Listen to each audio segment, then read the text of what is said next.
আবাস যোজনা সার্ভের পরে যে লিস্ট প্রকাশিত করেছে, প্রফেশনাল লিস্ট, তো কারা কারা এলিজিবল আর কারা কারা এলিজিবল নয় সেই লিস্ট প্রকাশ করে দিয়েছে এই ডিস্ট্রিক্ট অনুযায়ী। তো একটা ডিস্ট্রিক্ট দিয়ে দেখছি, যেটা যেমন হুগলি ডিস্ট্রিক্ট, ডিস্ট্রিক্ট দিয়ে যদি মানে দেখতে হয়, প্রত্যেকটা ডিস্ট্রিক্টের জন্য আলাদা আলাদা ওয়েবসাইট আছে।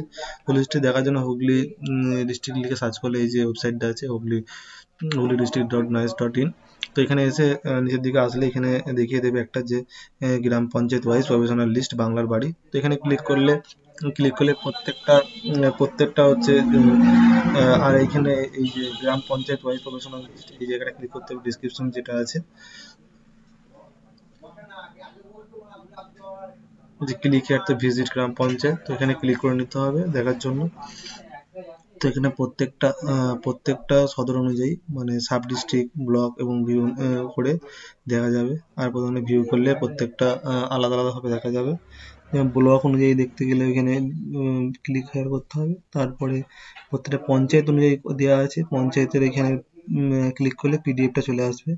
আর এই পিডিএফ এর মধ্যে যারা এলিজিবল তাদের নামটা দিয়ে দেবে, আর যে নাম আহ, নাম বাবার নাম এসব থাকবে।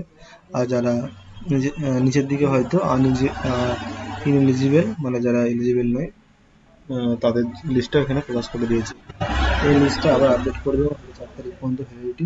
এই লিস্টটা আবার ফাইনাল লিস্ট হয়তো 5 তারিখ, 5 তারিখে মনে হয় প্রকাশ করবে। তো এইভাবে প্রত্যেকটা ডিস্ট্রিক্ট অনুযায়ী দেখা যাবে।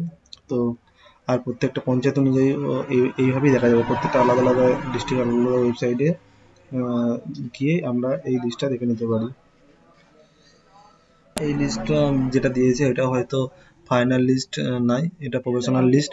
তো যাদের মানে এলিজিবল নাই তারা হয়তো বাদ দিয়ে পরবর্তী যে এলিজিবল যে লিস্টটা মানে আছে, তারা হয়তো ফাইনাল লিস্টে নাম উঠবে।